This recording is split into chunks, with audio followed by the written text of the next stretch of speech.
Harvey stopped everything for a disabled contestant. And what happened next left the entire room in complete silence. But this wasn't just another feel-good moment on a talk show. This was a moment that exposed something deeper about how we see people who are different. In the next few minutes, you're going to witness an exchange between two human beings that will challenge everything you thought you knew about disability, talent, and what it really means to be truly seen. And by the end, you'll understand why this moment moved an entire room to tears, and why it's still resonating with millions of people today. Let's dive in. Marcus Chen had been invisible his entire life. Not in the way that lonely people are invisible, the kind where nobody notices you at parties or remembers your name the next day. Marcus was invisible in a different way. People saw him, but they didn't see him. They saw the wheelchair first. They saw the cerebral palsy second. They saw the tremor in his hands third. And somewhere after all of that, if they were patient enough, they might catch a glimpse of the pianist. He was 28 years old, and he'd spent the last 3 years waiting for this one moment. 3 years of rejection letters. 3 years of auditions where he could see the judges' faces shift the moment he rolled onto the stage. That micro-expression of pity mixed with lowered expectations. 3 years of his mother telling him, "They're just not ready to see what you can do yet." While he watched less talented musicians get record deals and concert tours and the kind of recognition that felt like it would never be his. This was his last real chance. Not because he was running out of time, though at 28, the window for launching a music career was definitely narrowing. But because his spirit was running out of room to hold on to hope. His mother didn't know it yet, but Marcus had already started looking at other careers. Safer careers. Careers where his disability wouldn't be the first thing people noticed. Maybe something with computers. Something where he could work from home and not have to see the disappointment in people's eyes when they realized that the disabled guy wasn't going to be the inspiration story they wanted him to be. He'd almost quit music entirely just 3 weeks ago. It was a Tuesday night, and he was alone in his apartment, staring at his hands. They were shaking, not from emotion, but from the cerebral palsy that had been his constant companion since birth. He'd been practicing Chopin's Nocturne in E-flat major for 6 months, perfecting every note, pouring every ounce of his soul into those keys. And for what? So he could play it for judges who would nod politely and then call the next contestant? That's when his mother called. She didn't know he was thinking about quitting. She just called because it was Tuesday, and they always talked on Tuesdays. But somehow, in that conversation, she said exactly what he needed to hear. She told him about a time when she was younger, when she wanted to be a dancer, but her family told her she wasn't good enough. She told him about the day she decided to stop listening to other people's opinions about what was possible for her life. "Marcus," she said, "the world is going to tell you no 1,000 times. But you only need one, yes. You only need one person to really see you. And when that happens, everything changes." He decided that night to audition for this show. Not because he thought he'd win, but because he needed to know that he'd tried everything, that he'd given his dream every possible chance before he let it go. Now he was backstage, waiting for his turn. His hands were trembling more than usual, partly from the cerebral palsy, partly from nerves. His mother was in the audience. She'd taken time off work. She'd driven 4 hours to be here.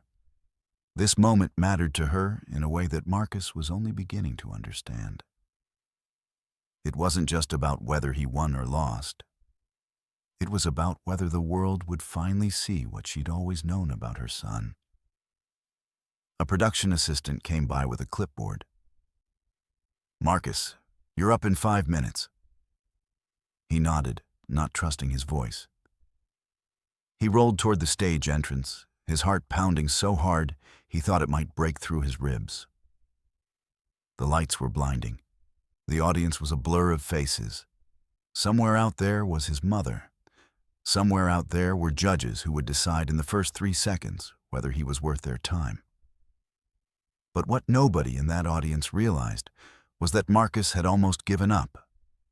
That he was here not because he believed he could win, but because he needed to know that he'd tried, that he'd shown up, that he'd refused to let other people's limitations become his own. The wheelchair rolled onto the stage. The audience gave polite applause, and Marcus Chen, the invisible pianist, was about to become visible in a way he never expected. The stage lights hit Marcus like a physical force. He blinked, trying to adjust, as the audience settled into silence. His wheelchair was positioned perfectly. The production team had rehearsed this 100 times. Center stage, spotlight, piano to his left, angled so the audience could see his hands if they wanted to. Most wouldn't look. Most would be too busy preparing their pity. He wheeled himself to the piano bench and transferred with the practiced efficiency of someone who'd done this 10,000 times. The tremor in his hands was more pronounced now. Nerves, fear, the weight of 3 years of rejection pressing down on his shoulders like a physical thing. He placed his fingers on the keys and waited for the introduction to end. The host, Steve Harvey, was saying something about Marcus's background, about how he'd been playing piano since he was 5 years old, about how he'd won several regional competitions before his disability supposedly limited his opportunities. Marcus wasn't really listening. He'd heard these words before. The same patronizing tone, the same lowered expectations wrapped in sympathetic language. What he was listening for was the moment when the music would begin. The moment when words would stop mattering and only the piano would speak. "Marcus," Steve said, walking over to him with that signature Steve Harvey smile, "I have to ask, what are you going to play for us today?" Marcus's voice came out steadier than he expected. Chopin's Nocturne in E-flat major, Op. 9, number 2.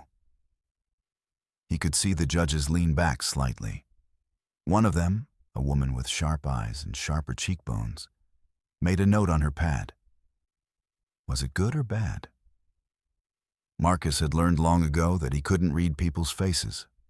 That way lay madness. "That's a beautiful piece," Steve said. "And I understand this one has special meaning for you?" Marcus nodded. "My mother used to play it when I was a child. Before my cerebral palsy was diagnosed, before everything changed. It's the piece that made me want to be a pianist in the first place." Steve's expression shifted. For just a moment, Marcus saw something genuine break through the talk show persona. Something real. Something like actual human connection instead of the carefully choreographed sympathy that usually came his way. "Well," Steve said, "let's hear it." He stepped back. The stage went quiet. The audience held its breath. And Marcus Chen placed his trembling fingers on the keys and began to play. The first notes came out soft and delicate, like whispers in the dark. The Nocturne has a way of pulling you into another world, a world where time moves differently, where emotion is the only currency that matters. Marcus had played this piece hundreds of times, but never like this. Never with this much on the line. Never with his mother in the audience and his entire future balanced on the edge of a piano key. His hands were shaking, but the music was steady. This was the paradox of his disability. The tremor that made everyday tasks difficult somehow smoothed itself out when he played. It was as if his body understood that music required a different kind of precision than the world usually demanded. As if, for these few minutes, his cerebral palsy wasn't a limitation, but simply another part of the instrument he was playing. The piece built gradually, moving from the gentle opening into something more passionate, more urgent. Marcus's body swayed with the music, not from the disability, but from the emotion pouring through his fingers. This wasn't just a performance. This was a conversation between Marcus and his mother, between Marcus and his younger self, between Marcus and every person who'd ever told him that his dreams were too big for someone like him. The judges had stopped taking notes. The woman with the sharp eyes had tears running down her face. The man next to her was leaning forward, completely absorbed. In the audience, people were crying. Some silently, some with their shoulders shaking. And Steve Harvey. Steve Harvey had his hand over his heart. The piece reached its climax, the notes becoming more complex, more demanding. Marcus's fingers flew across the keys with a precision that seemed impossible given the tremor in his hands. But that was the thing about music. It had a way of transcending the physical limitations of the body. It had a way of revealing what was possible when you stopped listening to the voice that said you couldn't. The final notes hung in the air like a benediction. And then silence. Not the polite, obligatory silence that usually followed performances, but a deep, profound silence. The kind of silence that only comes when something true has been spoken, when something real has been shared, when the world has been forced to see something it didn't want to see. That disability doesn't diminish talent. That limitation doesn't erase possibility. That sometimes the most powerful performances come from people who've had to fight twice as hard just to be heard. The applause started slowly. Then it built. Then it became a roar. People were standing. The judges were standing. Steve Harvey was walking toward Marcus with tears in his own eyes, and Marcus realized with a shock that they were genuine. Not the manufactured emotion of a talk show host, but real tears from a real human being who just witnessed something extraordinary. "Marcus," Steve said, his voice thick with emotion. That was one of the most beautiful things I've ever heard." He turned to the judges. "I don't even know what to say. That was incredible." The woman with the sharp eyes was still crying. She wiped her face and leaned toward the microphone. "Marcus, I've been judging talent for 20 years, and I have to tell you, that wasn't just a good performance. That was art. That was soul. That was something that most pianists spend their entire lives trying to achieve and never do." The other judges nodded in agreement. One of them was actually applauding along with the audience. And Marcus Chen, the invisible pianist, finally became visible. Not because he'd overcome his disability, not because he'd inspired people with a feel-good story, but because he'd done something extraordinary. Because he'd played with such skill, such passion, such raw honesty that there was no room left for pity. No room left for lowered expectations. No room left for anything except the undeniable truth that he was a world-class musician. His mother was in the front row, and she was crying too. But these were different tears. Tears of vindication, of finally being seen, of watching her son step into the light that had always been meant for him. Steve Harvey stepped back and addressed the audience. "Ladies and gentlemen, I think we all just witnessed something special here today. This is what happens when you refuse to be limited by other people's expectations. This is what happens when you show up, when you try, when you refuse to let the world tell you who you are." He looked directly at Marcus. "Thank you for that, my friend. Thank you for reminding all of us what's possible."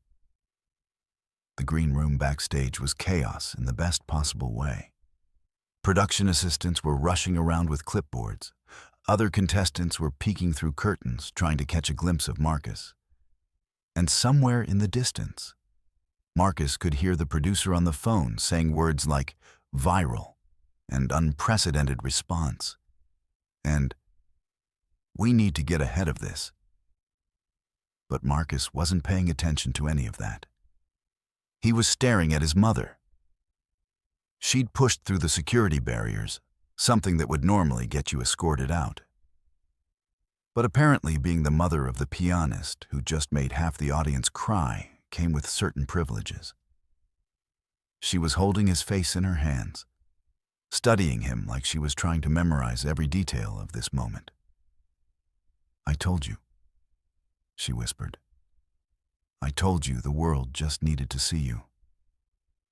Marcus felt something break open inside his chest. Not in a bad way. In the way that happens when you've been holding your breath for so long that you almost forget what it feels like to breathe. "Mom, Shh," she said. "Don't talk. Just let me look at you." They stayed like that for a long moment, while the chaos swirled around them. And in that moment, Marcus understood something he'd been too afraid to admit to himself. This wasn't really about winning a competition or getting a record deal or becoming famous. This was about his mother finally getting to see her son the way she'd always seen him. Not as a disabled person who happened to play piano, but as a pianist, full stop, no qualifiers, no asterisks. That's when Steve Harvey appeared in the doorway. He wasn't in character anymore. The talk show persona had been stripped away, leaving just a man who'd been genuinely moved by what he'd witnessed.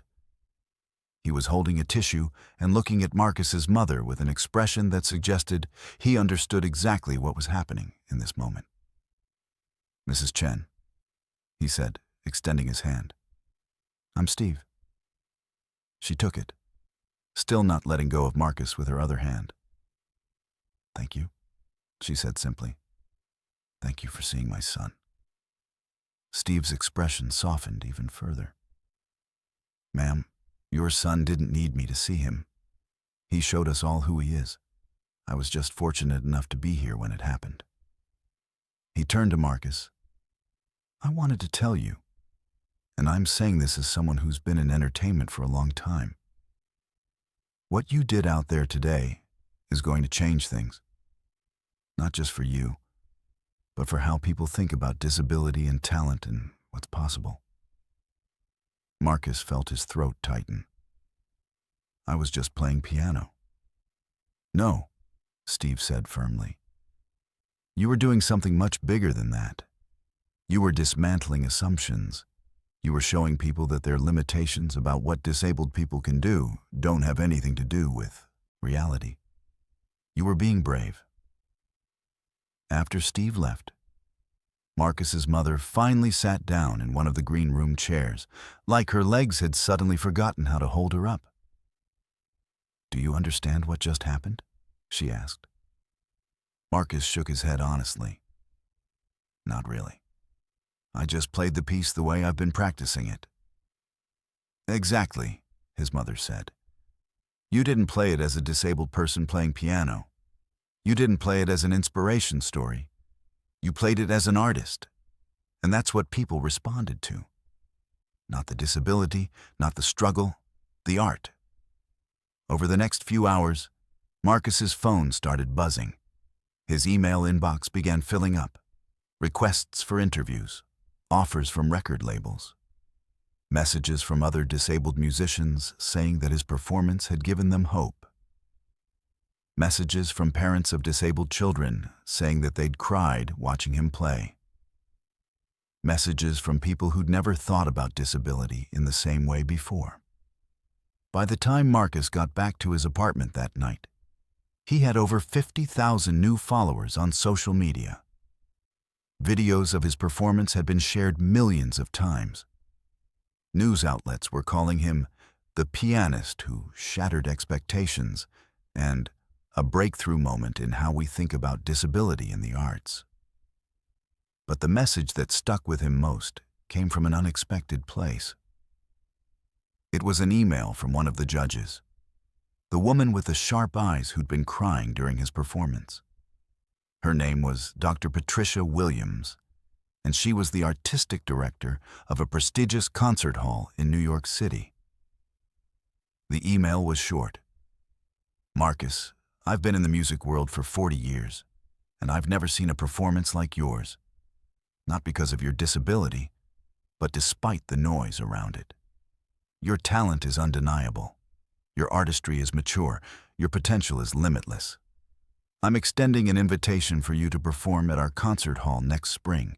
Full orchestra, your choice of repertoire. We'll work with you on every detail. But more than that, I want you to know something. The world is going to try to turn you into an inspiration story. They're going to want you to be the disabled pianist who overcame adversity. And that narrative isn't wrong. You did overcome adversity. But don't let that become your entire identity. You're not an inspiration because you're disabled and talented. You're an inspiration because you're a world-class musician who happens to be disabled.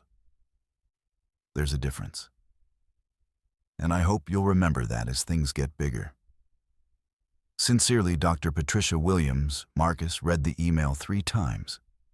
Then he called his mother and read it to her over the phone. "Do you see?" she said. "Do you see what I've been trying to tell you? This was always possible for you. You just needed to believe it." But as Marcus lay in bed that night, unable to sleep despite his exhaustion, he found himself thinking about something else. He was thinking about all the other disabled musicians out there who didn't have a mother like his, who didn't have the support system he had, who didn't get a moment on a major talk show to prove their worth. He was thinking about how luck and timing and circumstance had played just as big a role in his success as his talent had. And he was thinking about what he could do with this platform he'd suddenly been given. Not just for himself, but for others. Because Marcus Chen had just learned something that would shape the rest of his life. Visibility was a responsibility, and once you had it, you couldn't just think about yourself anymore. 3 months later, Marcus was sitting in a coffee shop in Manhattan, trying very hard not to be recognized. It wasn't working. A woman at the next table kept glancing over at him, her phone half raised like she was debating whether to take a picture. A teenager in the corner was definitely recording something on their phone, angling it toward Marcus's direction. Even the barista had done a double take when Marcus ordered his coffee, though to her credit, she'd played it cool. This was his life now. The invisible man had become hyper-visible. The performance on the talk show had exploded in ways Marcus couldn't have predicted. The video had gone viral, not in the fleeting way that most viral videos do, but in a sustained building way that suggested it had tapped into something deeper in the cultural consciousness. News outlets had picked it up. Think pieces had been written. Disability rights advocates had claimed him as a symbol of their movement. Inspirational Instagram accounts had turned him into a meme. His face was on the cover of 3 different magazines. He'd been invited to speak at universities, to perform at charity events, to be the face of campaigns for disability inclusion in the arts. And through it all, Marcus felt like he was disappearing. Not in the way he'd been invisible before. When people looked through him because of his disability, now they were looking at him. But they weren't seeing him.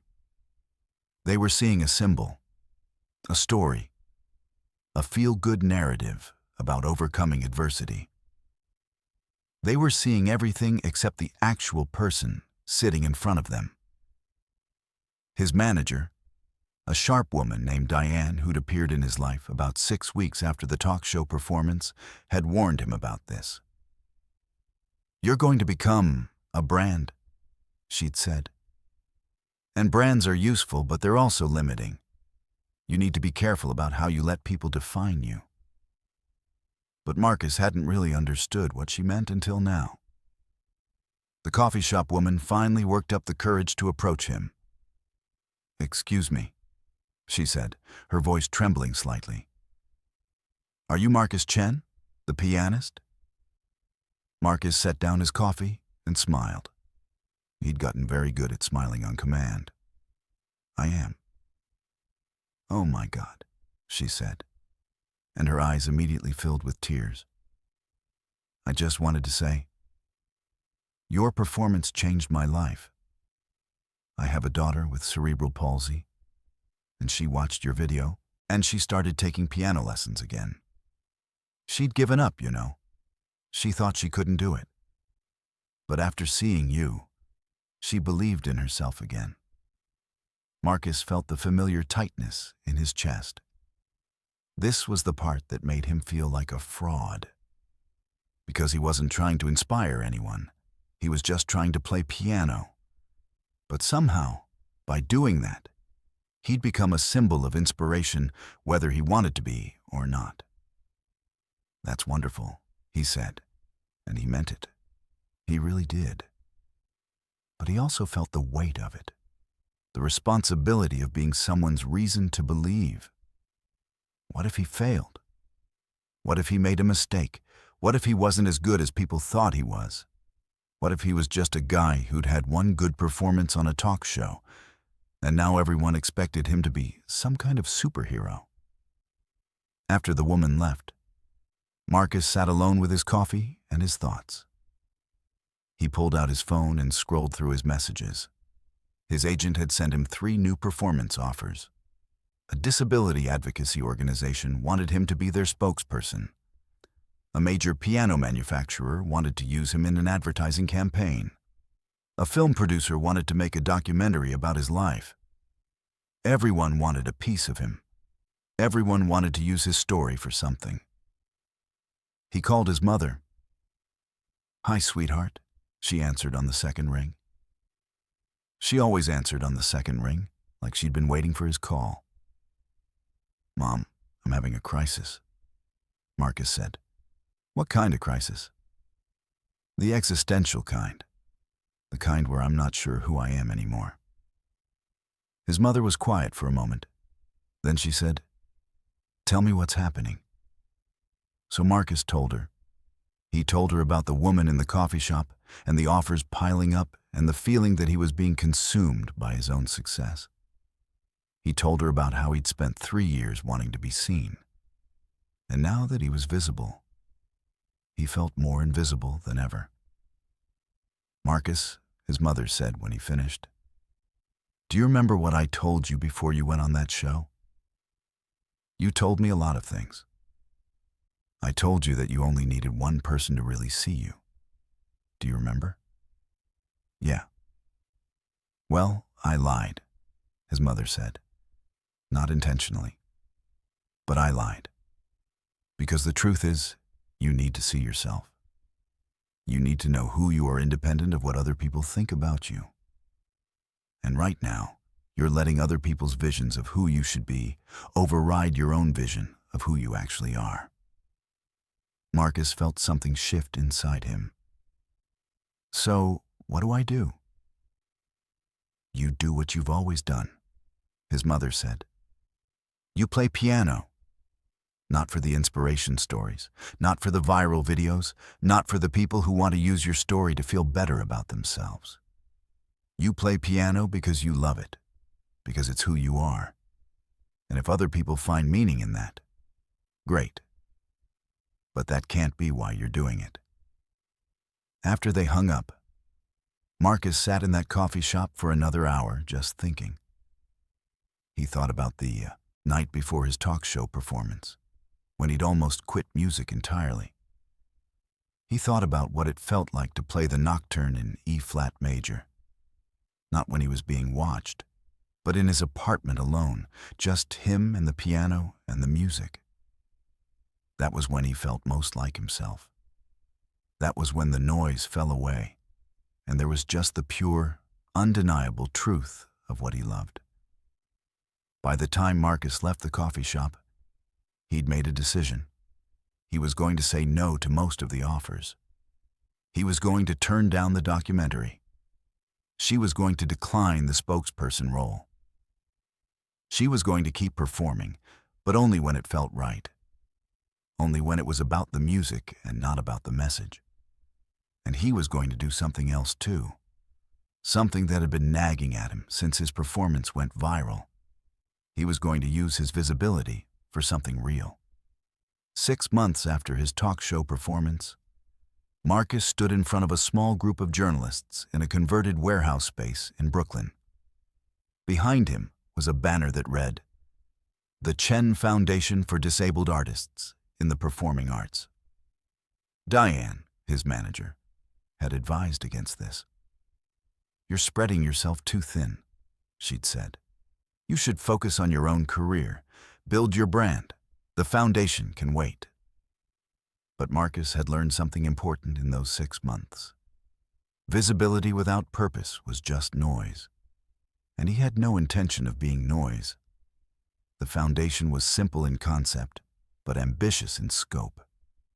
It would provide grants, mentorship, and performance opportunities for disabled artists in music, dance, theater, and other performing arts. It would fund accessibility accommodations at venues.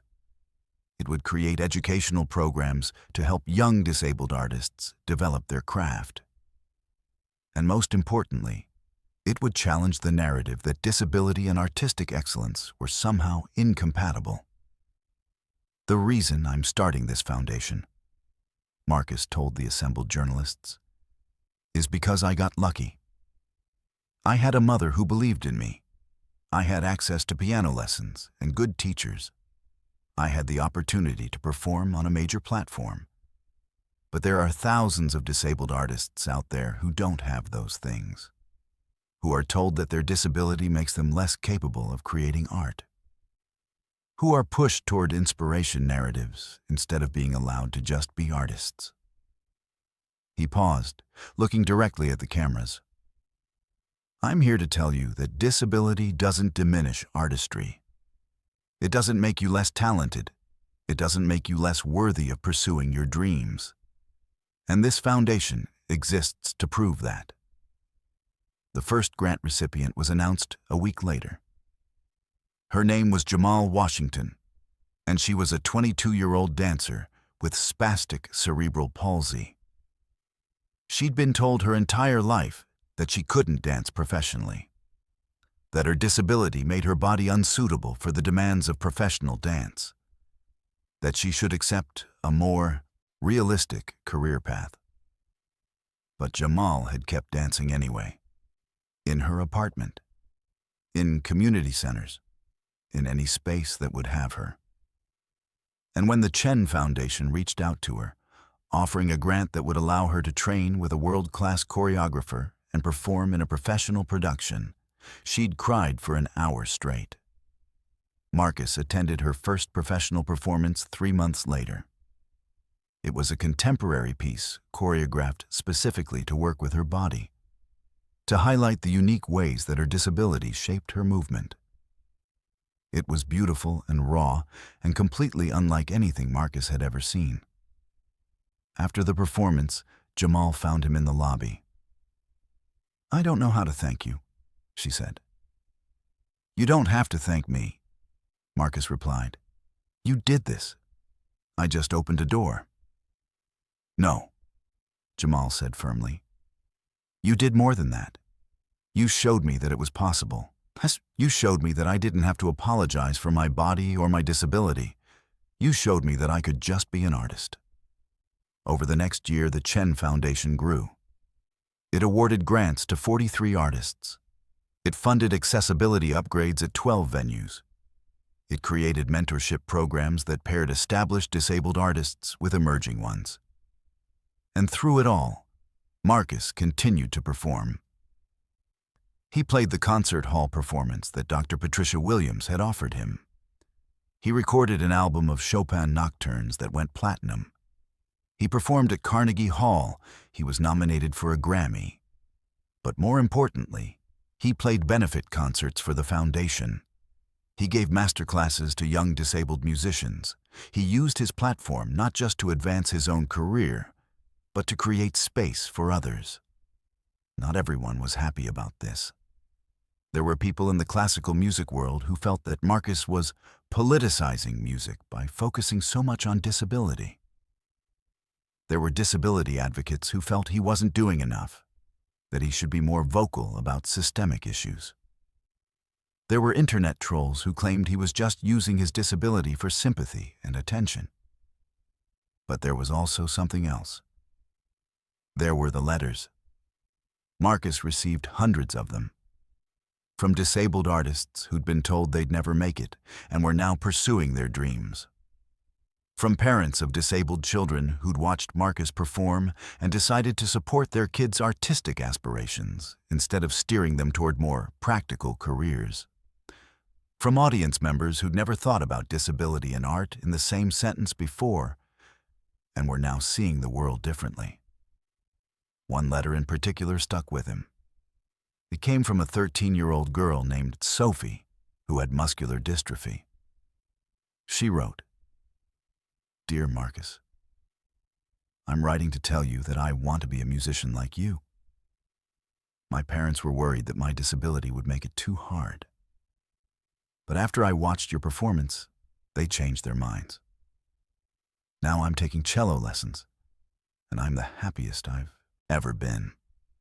Thank you for showing me that my disability doesn't have to stop me from doing what I love." Sincerely, Sophie. Marcus kept that letter on his desk. On days when he felt overwhelmed by the demands of running a foundation and maintaining his own career and dealing with the constant scrutiny of being a public figure, he would read Sophie's letter and remember why he was doing this. 2 years after his talk show performance, Marcus was invited back to the same show. Steve Harvey wanted to do a follow-up segment about what had happened since that fateful day. When Marcus wheeled onto the stage this time, the audience gave him a standing ovation before he'd even sat down. Steve came over and hugged him, a genuine, warm hug that suggested they'd become real friends in the intervening years. "Marcus," Steve said, "I have to ask, what's changed for you since we last saw you?" Marcus thought about that question carefully. What had changed? Everything and nothing. He was still the same person. Still a pianist with cerebral palsy. Still someone who loved music more than almost anything else in the world. But he was also different. He was more confident, more purposeful, more aware of the responsibility that came with visibility. "I think," Marcus said slowly, "I've learned that being seen isn't about other people finally noticing you. It's about you finally noticing yourself. And once you do that, you can't help but want to help other people see themselves too." Steve nodded, understanding. "And the foundation?" "The foundation is my way of saying that what happened to me shouldn't be rare. It shouldn't be exceptional. It should be normal for disabled artists to have opportunities, support, and platforms. The foundation is working toward a world where kids like Sophie don't have to be grateful for being allowed to pursue their dreams, where they can just pursue them like anyone else." As Marcus spoke, he could see people in the audience nodding. Some were crying. Some were taking notes. Some were probably already thinking about how they could support disabled artists in their own communities. And in that moment, Marcus realized something important. The invisibility he'd felt in those early months after his viral performance wasn't actually about being seen or unseen. It was about the difference between being a symbol and being a person, between being an inspiration story and being an artist. He'd finally figured out how to be both. And in doing so, he'd found his true purpose.